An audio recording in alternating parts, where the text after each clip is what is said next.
India news Haryana, अपनी बोली अपना चैनल।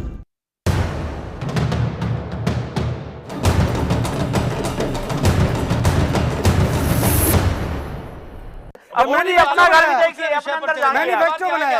आप अपने अंदर जाके बैठे आप। प्रदेश में मुख्य विपक्षी दल है इंडियन नेशनल लोकदल, प्रदेश में मुख्य विपक्षी दल है। जेटली साहब बड़ी शांति से सबकी बात सुन रहे हैं और पूरी निष्पक्षता के साथ वो भी अपना आंकड़ा रखेंगे। जेटली साहब, इनेलो ईमानदारी से बताइए सर, ईमानदारी से इनेलो कितनी सीटें जीत रही है सर? देखिए, मैं सबसे पहले आपकी डिस्कशन सुन रहा था। मैं हमारी जो चर्चा शुरू हुई थी वो इस बात से शुरू हुई थी कि परसेंटेज ऑफ वोट क्या रहा। मुझे जो लगता है, जो महंगाई, भ्रष्टाचार और दमनकारी नीतियों के खिलाफ लोगों ने अपनी आवाज बुलंद करनी थी, उसका मौका आज उन्हें मिला, जिसके लिए वो बाहर निकल कर आए। परसेंटेज में मैं इसलिए नहीं जाना चाहता कि सबसे पहले गुप्ता जी ने बताया था कि परसेंटेज में कोई ज्यादा वेरिएशन नहीं आया है, लेकिन मैं एक बात जरूर बोलना चाहता हूं कि जवाहर भाई की भी बात सुन रहा था, मैं अम्मू जी की बात भी सुन रहा था। जब भी बात होती है, मोदी जी की बात आती है, बड़ी विडंबना है कि हरियाणा के अंदर कभी इन्हीं नेताओं से पूछा जाए कि आपके पास कौन सी लीडरशिप थी जिसके बिहाफ पे आप यहाँ पे हरियाणा में इलेक्शन लड़। एक सेकंड, आप मुझे, मैं बीच में बोला आपसे, मैं बीच में बोला नहीं था जब आप बोल रहे थे। सुन लीजिए, मुझे सुन लीजिए। कौन सी ऐसी लीडरशिप थी जिसके बिहाफ पे ये इलेक्शन लड़ रहे थे? इनके जितने भी लीडर थे, उन्होंने सभी ने एडमिट किया कि इतना वोट तो मुझे मिलेगा, बाकी मोदी जी की लहर। मतलब सबने एक बात, एक सेकंड, सबने एक बात को एडमिट किया। हर लीडर ने अपने आप का क्लेम किया कि मेरे पास 30 से 35 हजार वोटर है, बाकी मोदी जी का वोटर।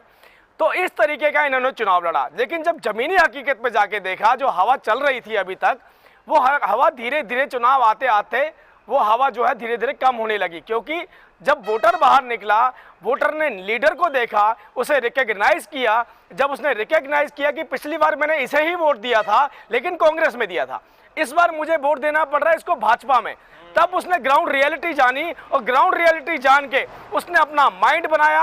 और आपको मैं विश्वास दिलाता हूं, एक आश्चर्यजनक रिजल्ट निकलेगा। मोदी जी का हम सम्मान करते हैं, लहर मोदी की जरूरत थी, लेकिन हकीकत जान के आज जो मैं आपको यही बता रहा हूं, हकीकत जान के जो वोट दबा है, हकीकत सुनिए मेरी बात, हकीकत जान के जो बटन दबा है, उस बटन में आपको आश्चर्यजनक रिजल्ट मिलेंगे। मैं ये नहीं कहूंगा कि हम 10 की 10 सीटें जीत रहे हैं, मैं ये नहीं कहूंगा, लेकिन मैं आपको ये भी नहीं कहूंगा कि हम 9 सीटें जीत रहे हैं, क्योंकि हम 10 की 10 भी जीत सकते हैं। और उसके पीछे वजह क्या है? अगर वोट परसेंटेज उठाकर देखें, आप लोगों का गुस्सा उठाकर देखें, आप वोट परसेंटेज हमारा पिछला उठाकर देखें, सारे समीकरण को मिलाएं, तो उसके बाद जो निष्कर्ष निकलता है, वो निष्कर्ष कहता है कि हम 10 की 10 जीत रहे हैं। मैं ऐसे खुलेआम नहीं बोलना चाहता कि 10 की 10 जीत रहे हैं। लेकिन पिछली चर्चा में जेटली साहब ने बिल्कुल बिना किसी सोच विचार के कह दिया था कि हम आज मैंने आपको आधार बना आज मैंने आपको आधार बना के बताया कि हम कैसे 10 की 10 जीत रहे हैं। एक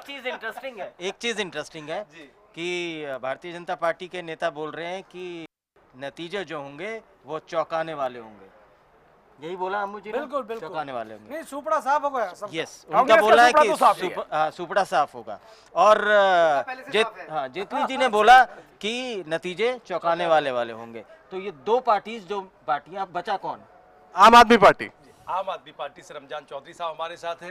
रमजान साहब, आपका क्या दावा है हरियाणा की सियासत में? आज दोपहर में भी हम लोग योगेंद्र यादव जी को सुन रहे थे, वो ये कह रहे थे कि नतीजे दिल्ली की तर्ज पर चौंकाएंगे, क्या कहें? उनके भी चौंकाएंगे। हाँ। देखिए, एक बात तो मैं ये कहना चाहूँगा कि हम राजनीति में अभी नए हैं, और इतने नए हैं कि शायद दूसरे जो हमारे राजनीतिक दल हैं, उनकी तमाम जो तिकड़मबाजी और जिस तरह का रास्ता जो अपनाया जाता है, सचमुच में हम उसको नहीं जानते। अभी सीखा नहीं है, अभी टाइम लगेगा इसमें। और आज जो देखा, अगर लोकतंत्र ये है और वोट डालने का तरीका ये है, और इस संदर्भ में और इस परिप्रेक्ष्य में आज हम वोट कर रहे हैं, तो मुझे बहुत तकलीफ हुई हमारे देश में कि अगर ये प्रक्रिया है तो फिर अभी हमें बहुत सुधार की गुंजाइश है। विषय में बोल रहे हैं ना? मैं पूरे हरियाणा के विषय में बात कर रहा हूँ। और दूसरी बात ये है, सच मैं ये कहना चाहता हूँ कि पूरे देश की बात मैं नहीं कर रहा, हरियाणा में आम आदमी पार्टी का जनाधार बहुत हद तक बढ़ा है, और इतनी मोहब्बत और इतना प्यार। और हम जब पूरे प्रदेश में घूमे हैं तो ऐसा लगा है कि लोग हमको मोहब्बत से और प्यार से और एक ऐसी निगाह से देखते हैं कि जिसमें उनका दुख दर्द हम कर सकते हैं। लेकिन आखिरी वक्त में आखिरी जो तिकड़मबाजी होती है, आखिरी में वोट कैसे डलता है, आखिरी में जो पसमानदा और दलित और दबा कुचला इंसान है वो वोट डालने में कितनी मशक्कत करता है, वो आज हमने खुद अपनी आंखों से देखा। तो उस सारी तिकड़मबाजी में और इस देश का प्रशासन इतना मायूस होकर देखता रहा, हमने शिकायत की, शिकायतों के बावजूद ऐसा देखता रहा कि हम क्या करें। मतलब तो एक लोकतंत्र, योगेंद्र यादव जी ने कहा मेवात के अंदर कैप्चर हुए हैं। वो मैं- प्रेस कॉन्फ्रेंस कर रहे हैं, आपने मेरी- कहा है। मेरी पूरी आप ये बात- बात बताएं कि जो आप मेरी बात कहना चाह रहे हैं वो बताएं, मेरी बात जो हुआ है सुनिएगा। वो बताएं असलियत। मैं पूरी बात मेरी कहने दीजिए कि जो मैंने देखा है, जो क्या मैंने सब कुछ देखा है कि वहां पर पूरी जो प्रशासनिक मंडली है बैठी हुई है, इंतजार कर रही है, वोटर कोई आ नहीं रहा है। और ऐसे ऐसे गांव देखे जिसमें किसी पर ये स्याही जो मेरे हाथ पे लगी हुई है किसी को दिखाई नहीं देगी और 97% का पोलिंग हो गया। मैं कह रहा हूँ जिसको जहां कांग्रेस को मौका मिला कांग्रेस ने किया। कैरा का गांव में मैं नाम बता रहा हूँ, रहना गांव टपकन गांव में इनेलो वालों ने किया और उजीना रहना का जाकिर हुसैन का ससुराल है। सुन उजीना कुर्थला में बीजेपी वालों ने किया। जहां जिसका मौका लगा, जहां जिसका मौका लगा उसने लोकतंत्र का मजाक उड़ाया। मैं कैप्चरिंग क्या बात कर रहे हैं? मैं इसलिए वोट देखो बूथ कैप्चरिंग एक मिनट लूंगा। बूथ कैप्चरिंग निश्चित रूप से मेवात में हुई, पर उन्होंने अपने आप को किसी एक पार्टी पर टारगेट ना करने के लिए इसलिए वो दिशा भटक गए। परंतु निश्चित रूप से जाकिर हुसैन ने, मैं तो नाम लेके कोट करके कर रहा हूँ, जाकिर हुसैन के लोगों ने वहाँ बूथ कैप्चरिंग की है। मैं नहीं कह रहा पूरे मेवात के में की होगी, सीमित क्षेत्र में की है। और उसका जिस जगह पे आप गए थे वहां हुई थी बूथ कैप्चरिंग। एक मिनट आप आर्बिट्रेशन की तरह बीच में बात क्यों बात कर रहे हैं? हैं? वो बोल रहे हैं, वो बोल रहे हैं, आप बता रहे हैं। कैप्चरिंग क्या संभव है?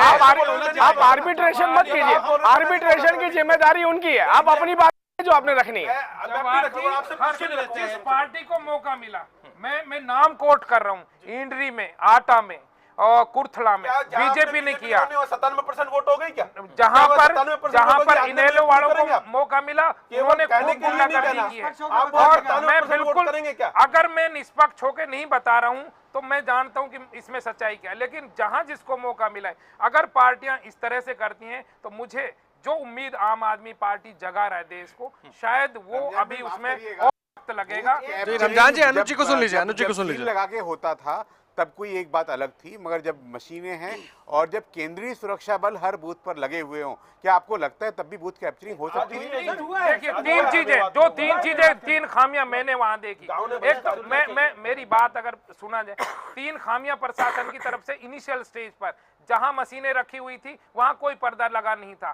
तो जब वोट जा रहा है, औरत का वोट हमेशा मर्द ने दबाया, ये इसकी एविडेंस बहुत ज्यादा थी। अगर चुनाव आयोग चाहता कैमरे लगा सकता था ताकि उसको पता लगे कि मर्द की बजाय औरतें खुद वोट डाली जाती, ये हो सकता था। दूसरा, मशीनें सेट थी, उनको पता था कि ये वोट किस पे डाल रहा है, इसलिए वो जो दबा कुचला आदमी था, पसमानदा था, पिछड़ा हुआ था, वो उसकी निगाह देखकर जो एजेंट वहां दबंग बैठा हुआ था उसको पता था कि उसके डर में वो वोट डाल रहा था। ये बदला जा सकता था। प्रशासनिक तौर पर कोई ऐसी सुविधा किसी कमजोर तबके के लिए नहीं थी कि वो अपना आजादी से गोपनीयता का इंतजाम नहीं था, ये आरोप लगा रहे हैं। ये बड़ा आरोप है क्योंकि हर मतदाता को अपना वोट रमजान जी देखिए, पूरा संवैधानिक रमजान जी हर जगह रिकॉर्डिंग हुई है, ऐसा नहीं है, रिकॉर्डिंग भी हुई है। आप ये बात अब कह रहे हैं, जब ऑब्जर्वर भी हर बूथ पे गए तो ये आपको बात उस वक्त रखनी चाहिए थी। हमने उस वक्त 12 बजे शिकायत की है, 11 बजे शिकायत की है। हर हेल्पलाइन पर जो चुनाव आयोग ने नंबर दिए हैं उस पर, उसके बावजूद कोई किसी तरह की मतलब उस पर उसका निवारण नहीं हुआ। और इसका मैं रिकॉर्ड मेरे पास है। मैंने कुछ रिकॉर्डिंग की है। बोलना चाहता हूं। वहां अफसर जो कह रहे हैं कि हम क्या करें भाई, बूथ कैप्चर हो गया, ये रिकॉर्डिंग हमारे पास है, वीडियोग्राफी हमारे पास है। हमने प्रेस कॉन्फ्रेंस में गुड़गामा ये सब चीजें जाहिर की है। तो इससे लगता है कि जो सब चीजें हो रही हैं वो बहुत अच्छा नहीं। मैं रमजान भाई से एडमिट करता हूं, मैं 1 सेकंड लूंगा आपका। हमारे यहाँ पे एक गाँव, एक सेकंड मेरी बात पूरी हो जाएगी तो आप जरूर बोलना।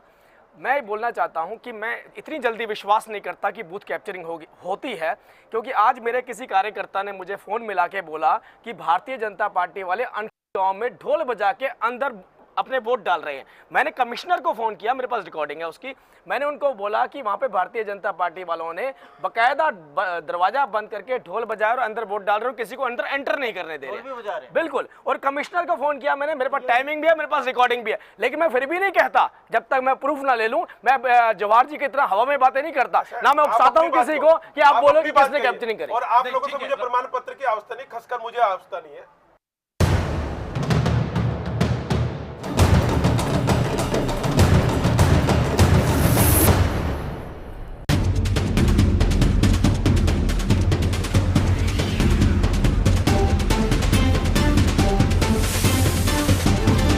इंडिया न्यूज हरियाणा, अपनी बोली अपना चैनल।